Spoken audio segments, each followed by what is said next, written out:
Sebanyak 253 siswa SD berprestasi akademik maupun non-akademik di Kabupaten Oku menerima beasiswa dari Bupati sebagai motivasi untuk siswa agar terus berprestasi.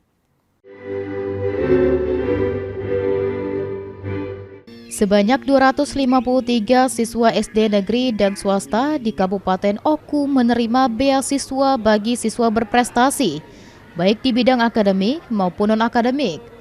Beasiswa sebesar Rp500.000 diserahkan dalam bentuk buku tabungan atas nama penerima. Bupati Oku, Teddy Melwansyah menyebut, beasiswa ini diharapkan dapat menjadi motivasi bagi siswa untuk terus berprestasi, serta menjadi bentuk kepedulian Pemkab Oku dalam mendukung dunia pendidikan. Ini baru pertama kali kita memberikan prestasi non-akademik bagi anak-anak Kabupaten Oku Merinulu. Walaupun kami tahu situasi sekarang, keadaan keuangan Oku memang belum baik-baik saja. Jadi mohon maaf kepada anak-anak dan orang tua, kami belum bisa maksimal memberikan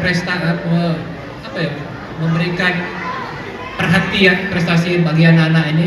Tapi insya Allah mudah-mudahan di tahun yang akan datang kami dapat memperhatikan lebih dari yang sekarang kami berikan pada hari ini. Yunin Yuniki, PAL TV.